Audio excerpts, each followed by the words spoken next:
This happened to me when I was about 12 or 13 years old or so, about 15 years ago, and also I'm a female. So the town that I lived in has developed a lot since this story, but when this happened, there were a lot of factories spread out with lots of land in between them. There was a Walmart being built in the area, but it had barely started construction at the time. There was a main highway that ran through there, but my mum didn't like taking it as much, as traffic would get pretty bad most of the time there. The side streets you would take were desolate and not much light. There was also little to no cars taking these streets, but I can't remember where we were coming from that night. In the car that night, though, was my mum, my brother, who was 3 years younger than me, and me. My mum is obviously driving, I'm in the passenger seat, and my brother is sitting behind me. My mum is the sweetest person ever, but is very adamant that she will never stop to help somebody on the side of the road or pick somebody up, especially when her kids are in the car. She does, however, make sure that she calls the police so they can help them. Anyway, it was around 9 p.m. and we were going home when my mum and I spot someone on the side of the road by the passenger side with their hood up. Nothing out of the ordinary, as my mum slows down a little since it's dark outside and doesn't want to harm anybody that might be fixing their car and accidentally step out or something. As soon as we're close to the car, though, this guy steps out from around the hood of the car towards the street and is waving us down. I don't really remember much of the description because I wasn't paying too much attention at the time, plus I can barely see this guy, but I do remember feeling bad that we weren't at least going to stop to see what he needed. The man at this point is in the middle of the road waving his hands, but as we come up on the car, we don't see anybody else in the car. So my mum swerves around him and tells my brother to find her phone in a purse that was in the floor between the front and the back seats. I look at my mum as she looks in the rearview mirror, and her face goes completely white, and her eyes get really wide. My mum quickly slams her foot on the accelerator. This is highly unusual for my mum, of course, as she's really good at going the speed limit.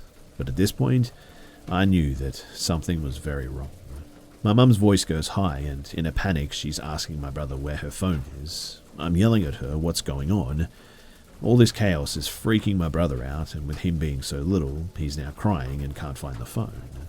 My mum keeps her eye on the road, but keeps glancing up continuously at her rearview mirror, and finally answers, "He's following us." I'm not exactly sure what she was talking about, but know that this is not a good situation. My mum is speeding towards the highway, and thank goodness there's no traffic. I look out the back window and see somebody passing cars trying to keep up with my mum. I ask her where she's going, and she told me that she's heading to the police station. As we're getting close, my mum tells me to jump out of the car as soon as she stops the car, grab my brother from the back seat while she runs around to the car to meet us. My mum stops right in front of the police station and doesn't even wait for the car to fully come to a stop before she puts the car in park. I open my car door as fast as I can and grab my brother, who has quickly opened his door. I take off in a full sprint with my brother in one hand and my mum on the other hand. And once we finally talk to a police officer is when I finally understand the full extent of what happened. So my mum told the police officer that once we had passed this guy with a broke-down car, he quickly ran to the hood of his car and slammed it. He then got into his car and sped after us. And that was when my mum knew that this guy was up to something horrible. She said that he kept trying to speed up to get onto the side of us, but she was able to speed up to avoid that. Once my mum turned toward the police station, she said the guy had stopped following her, but still wanted to get to the police station, just in case he changed his mind. She gave the best description of the guy and his car that she could, but because everything happened so quickly and it was pretty dark, she didn't get a license plate number or anything. I'm pretty sure that the police never found this guy, and I'm also not sure what the guy had planned for us if we had actually stopped to help him, but I know that it was definitely nothing good. Anyway, all I can say is thank God for my mum.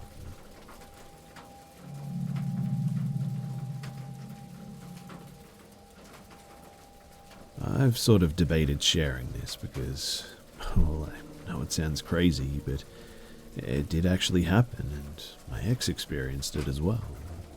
In fact, we still bring it up from time to time when we see each other.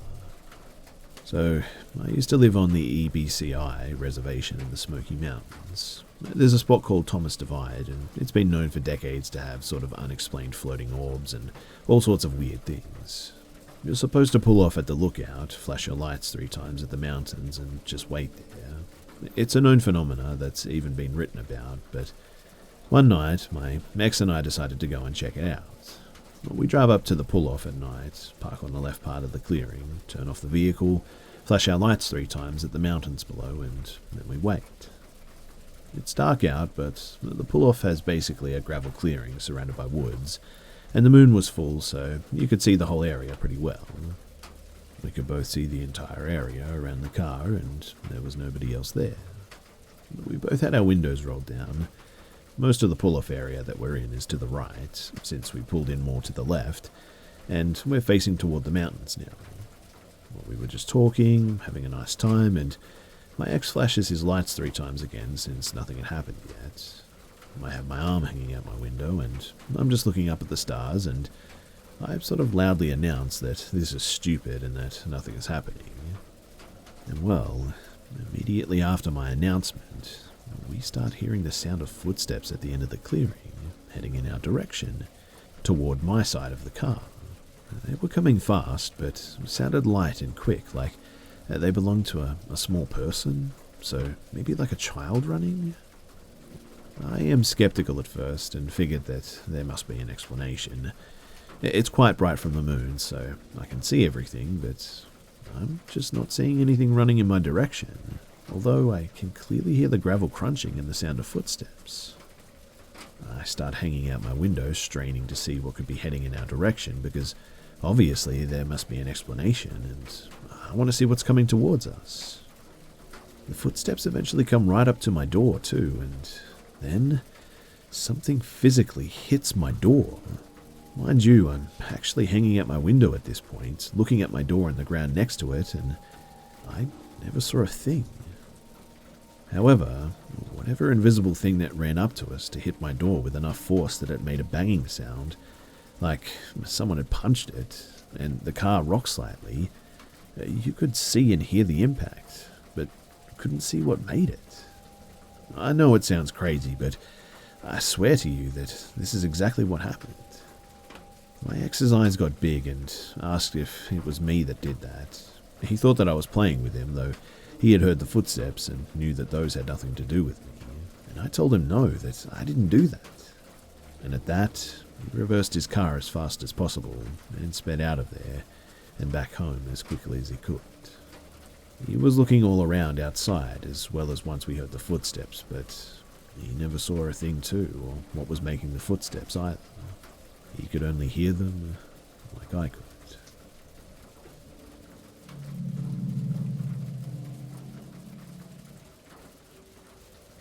This is one of the most unnerving things that has ever happened to me. It was the 4th of July, and my brother and I were setting off fireworks in the woods behind our house. We were passing back and forth an aim and flame cigarette lighter, and lighting firecrackers and other small fireworks. It was around 2 in the morning, 5th of July. I left to get something to drink, and I left my brother there lighting fireworks. I get back around 10 minutes later, and he's asking me for the lighter, and I told him that I didn't have it. I left it with him, and he was actively lighting firecrackers as I left. He says, "Yeah, I know, but I just gave it to you a couple of minutes ago. Where is it?" Now, I know my brother, and this just isn't something that he would lie about. We've talked about it many times over the years too, and the story has never changed. The moon was bright that night, bright enough to see, and he says that he saw me in my same outfit, same face, same hair, and everything. Apparently, I said nothing, went up and put my hand out. My brother assumed it was because I wanted the lighter. He gave the lighter, and whatever it was, apparently just walked away and never said a word. These were woods privately owned by my family, by the way, far out in rural Texas. Nobody else was out there, and if they were, that doesn't explain how they looked exactly like me. We continued setting off fireworks till around 4 in the morning, having to use a short cigarette lighter because whatever it was, it stole the aim and flame. We never did get it back too, and the whole thing is just really creepy.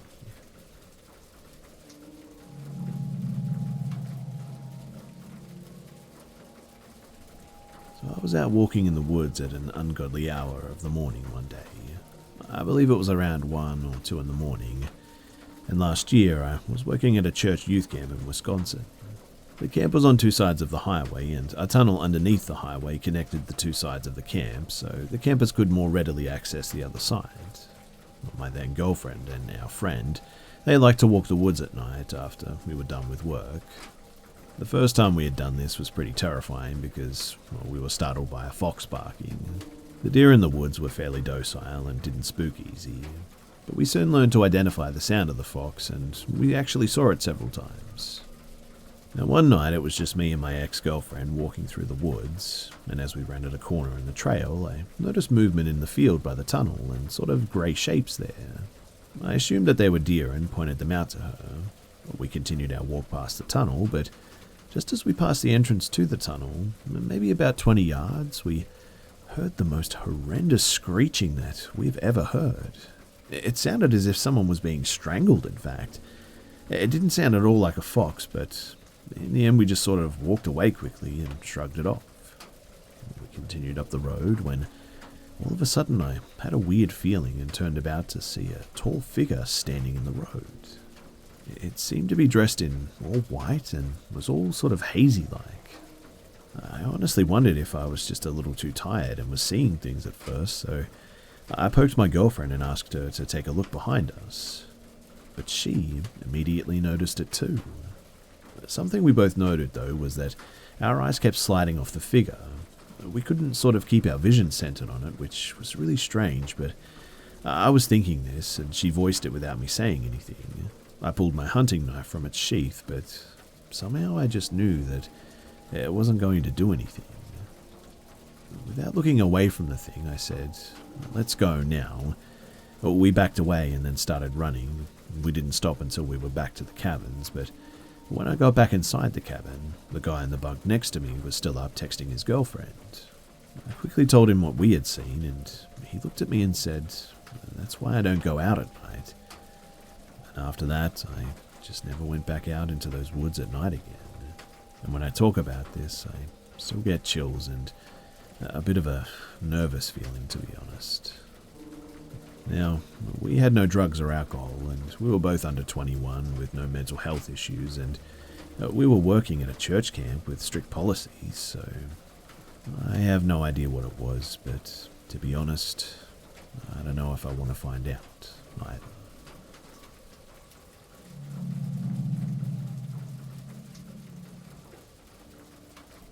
This happened about 12 years ago, but I remember it vividly. I was waiting at the Orlando airport for my mum to fly in for vacation to see me. My daughter, she was a year at the time, and my then fiancé were there too. Her plane had been delayed due to weather, and it was getting later and later. When finally the airport was almost empty and it was pretty much midnight, I needed to use the restroom and told my fiancé to hang onto my daughter's stroller as he was falling asleep. I was not tired. I was actually pretty excited to see my mum, and I had drank a few coffees by this point. So I went into the women's room, and every stall door was open. I chose a random one and used it. All the while it was completely silent in there. I left the stall and was washing my hands. The bathroom had a mirror that went all the way across the wall, and I didn't see anything. But while I was washing my hands, I got a really weird feeling. I had been looking down at my hands the whole time, and I looked up, and all of a sudden there was a scary-looking woman standing right behind me, almost touching me, leaning right into me. We sort of made eye contact in the mirror, and she said, "Jesus loves you, do you know that?" In a really freaky way too. Obviously, I was really freaked out by that and just sort of nodded while staring at her in the mirror. She then walked away, and I couldn't see if she left the bathroom or not due to the design of the exit, but I was shaking over the exchange because the tone she used, it was almost like she was saying that Jesus saved me from her doing something awful to me. I never heard her come in, mind you, and I'm a pretty paranoid person, so I pay attention to listening for people and things. Plus, those bathrooms echo so much, I definitely would have heard footsteps. I also never saw her hands, so I really don't know if she had a weapon or not, but maybe she did? Either way, I timidly left the bathroom, and my fiancé was standing near the bathroom holding my daughter. I asked him if he saw that lady, and he had no idea who I was talking about. I looked around the area, though, and it was completely empty, just us in there. I don't know where she went or whatever happened to that woman, but that face will forever haunt me as long as I live.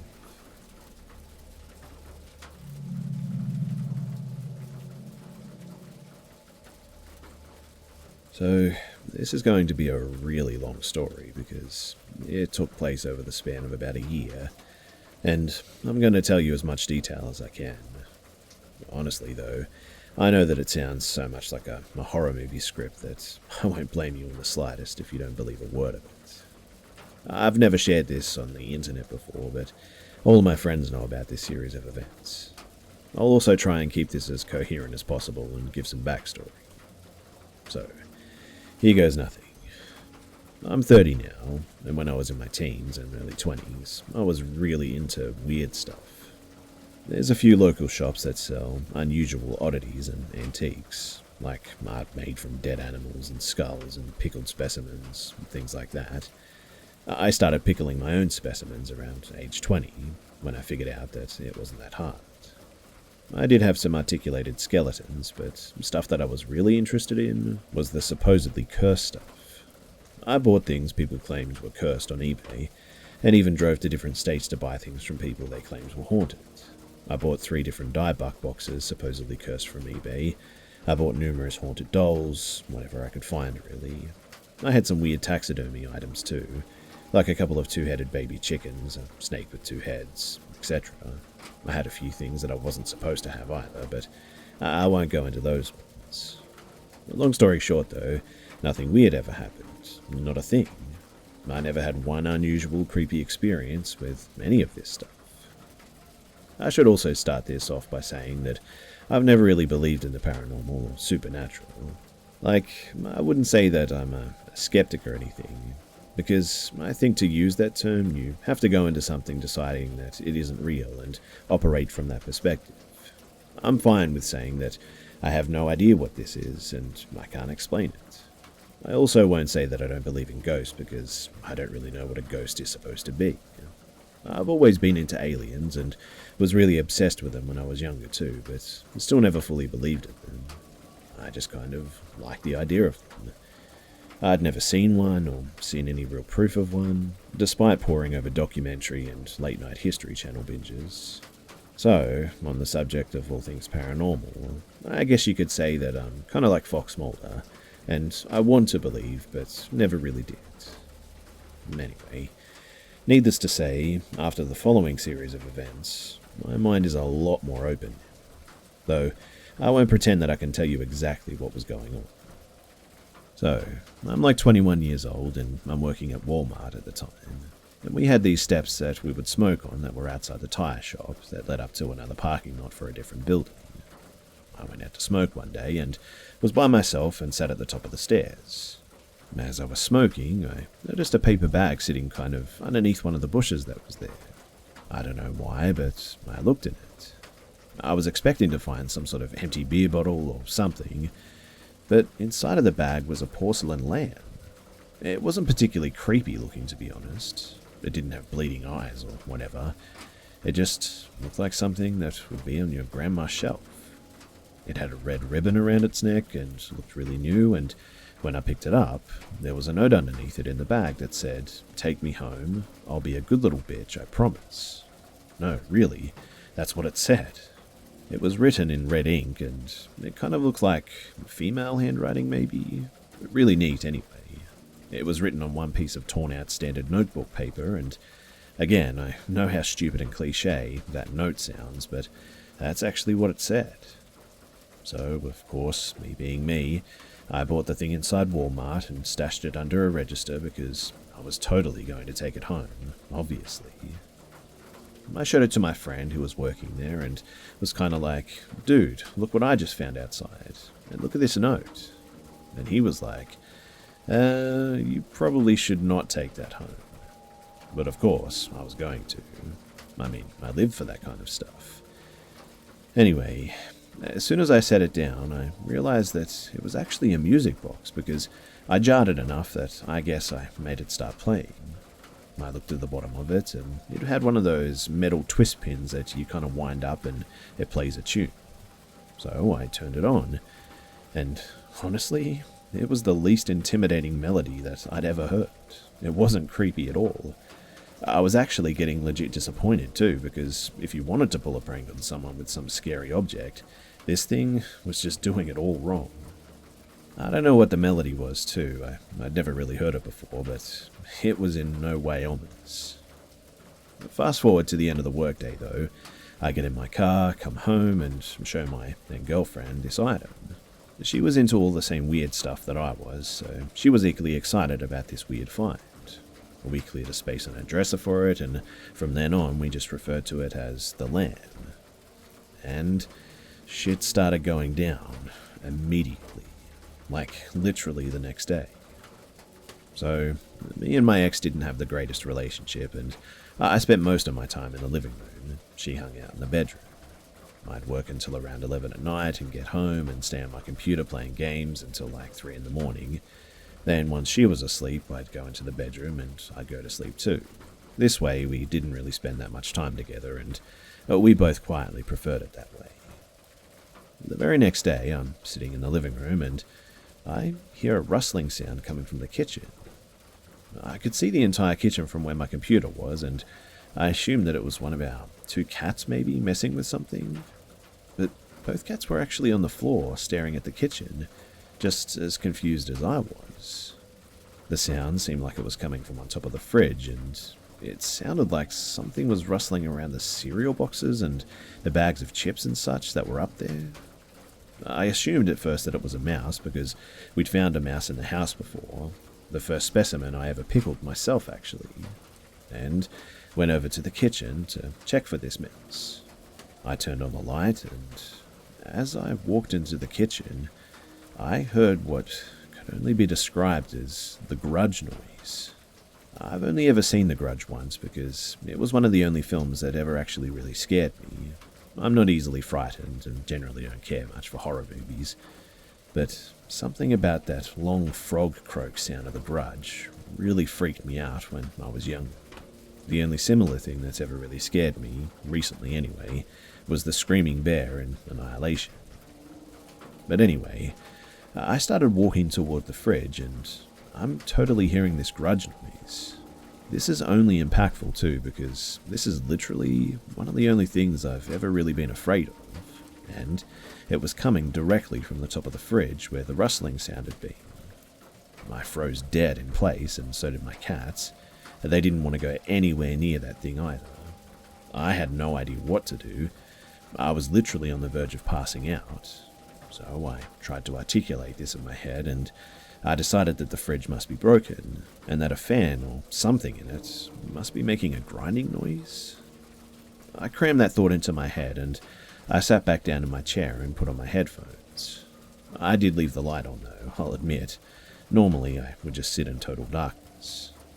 In my head though, I was really trying to convince myself that the fridge was making that noise, but I was finding it harder and harder to do so. But I also was in panic mode, and I was like, well, what do movies and ghost shows and shit say? Don't acknowledge it exists, right? So I became the dad in the horror movie film, and I just said, fridge is broken, and went back to playing WoW while on the verge of jumping out of my own skin and using my headphones to drown out the noise. In fact, I actually sat there for way longer than I normally played WoW because I was genuinely terrified to either move or take my headphones off. I had this horrible thought in my head that as soon as I removed my headphones, I would hear the noise like right next to my ear and turn and would see some old woman with an empty face or some shit right next to me. And to be honest, I have no idea how long the noise went on for or when it stopped. I just literally sat there until sunrise. I never went to sleep, and I just used an Elvis playlist and chatting to my guildmates in WoW to distract me as best as I could. But I literally just sat there frozen in terror the entire night until the sun came up and my girlfriend woke up. She came into the living room at about 8 a.m. and was pissed off at me because I never went to bed. She complained that I played games too much, even though we both knew that she didn't want me around any more than I wanted to be around her. But our relationship issues aside, she was badgering me about being on the computer all night, and I just said I don't want to talk about it. And she kind of let it go. She softened up quite a bit though, looked a little bit confused, but I think that she could tell that I was freaked out. Then she proceeded to freak me the hell out even further. She showed me her arm and said that the cat scratched the hell out of me last night. And she indeed had what appeared to be a cat scratch down the length of her forearm. Problem was, she kept the bedroom door closed all night. And like I said, both of the cats were in the living room with me. And I hadn't moved from that chair all night.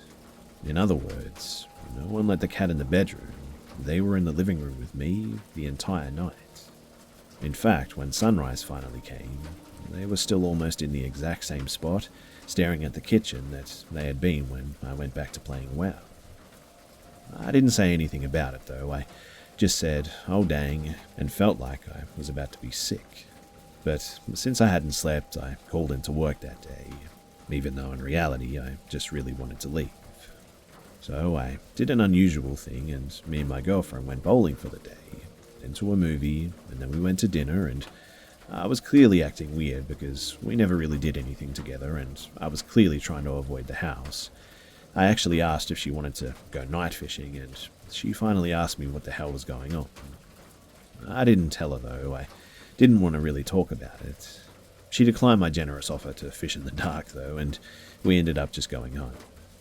We started our nightly ritual, she retired to the bedroom to watch TV, and I ended up staying in the living room. And that grudge noise started within an hour of me sitting down again. This time, as soon as it started, I willed my completely stiffened for your body to get up and walk down the hall to the bedroom. I left my computer running and WoW open and said I felt like watching TV.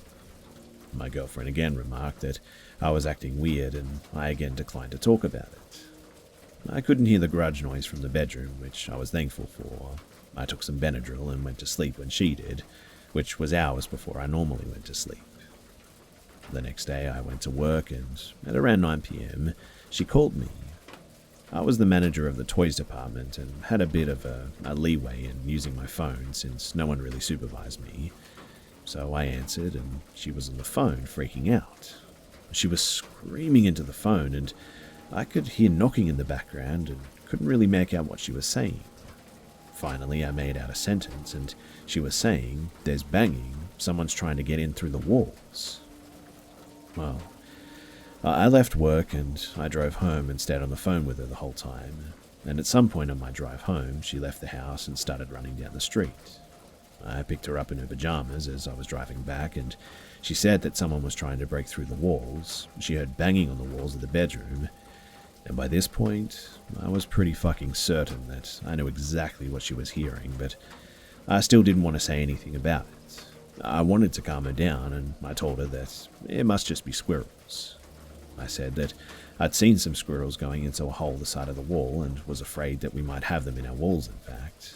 This was entirely made up, but it actually did calm her down. She didn't know squirrels could live in your walls, and I convinced her that this was the case and told her that I'd call an exterminator in the morning and have them come out and check it. We went back to the house, much to my despair. My squirrel story had calmed her down, but that was very short-lived. Now, the way our house is set up, we had a bathroom that was connected to our bedroom, but not by a door, just by the wall. So you had to leave our bedroom, and the bathroom was the next room on the right, which means that the bathroom wall and our bedroom wall were the same wall. So we get inside, and she went to the bathroom and immediately started screaming again. I came into the bedroom to see what she was screaming at, and it looked like a tiger had been clawing at the bathroom wall, the one that connected to our wall. The wallpaper, and I mean, who wallpapers a bathroom anyway, was torn off about 6 feet high, and there were large gashes in the drywall beneath it. Reminder too, this is all like about 4 days into having this fucking lamb. But at this point, we just got in the car and I told her about the grudge noise. Her initial reaction was that we needed to get rid of the lamb, but something told me that I couldn't. She wanted to just donate it to a thrift shop or something, but I just had this weird sense of unease about doing it. I felt like we couldn't get rid of it like that, and I felt like someone had to know what it was and want to take it from us. I can't explain why I felt that way, but I just did. So we did what you would probably not expect, and we actually just, well, lived with it. Like, this went on every day. We even had rules about it. The first rule was we never talked about it in the house. We never even mentioned it. We pretended the lamb didn't exist. It was like that episode of Family Guy where they had a giant octopus living in the house and just no one wanted to talk about it. When we had to say something about it, we would always say, "Let's go for a drive," and we would know what it meant. The clawing at the bathroom wall, though, was getting deeper all the time. Eventually, there was a huge hole in the drywall, and it was actually starting to claw right through the drywall that was connected to our bedroom. And I don't know why, but that was when I really started to freak out. For about a year, too, we lived with everything, and we just ignored it and pretended it didn't happen. Every night, I sat with that grudge noise, things would fly off shelves, doors would slam, straight up paranormal activity bullshit every day. But one of the worst ones was one of the pickle specimen jars exploded. It was a bird that we had for a while, and the mason jar exploded on the mantel in the living room.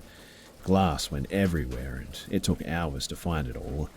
And the bird itself also completely exploded, sending body parts splattering around the living room. Quite honestly, it was just hell, and I had a few friends that I would tell about it every day when I came into work.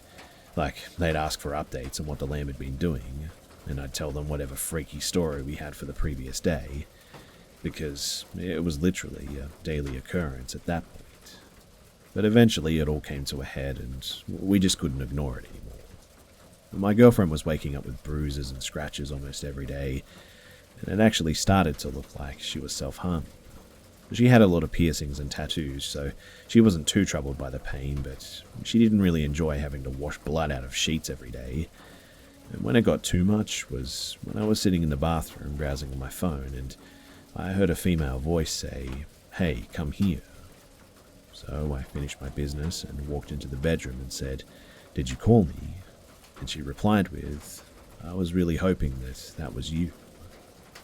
This was about 6 months in, and this is when it started talking, like literally speaking. And it had a little girl's voice. I know, again, that's a bit cliche and stupid sounding, but it would occasionally speak and we could hear it. We obviously never responded to it. Everything that we read on the subject told us to never ever respond. We'd hear it at our door at night, saying things like, "Hey, can I come in please? Please let me in." Now, I know you've probably tuned this out and chalked this up to some kind of excessively long, poorly written creepypasta, but I can promise you that it isn't. Her whole family knew about it as well, and all my friends did too. Everyone knew about this thing, and when we had friends come over, they'd ask us about certain stuff the lamb had destroyed, like, "What's up with your bathroom wall?" and we'd just respond by shaking our heads in the end, and they got the message.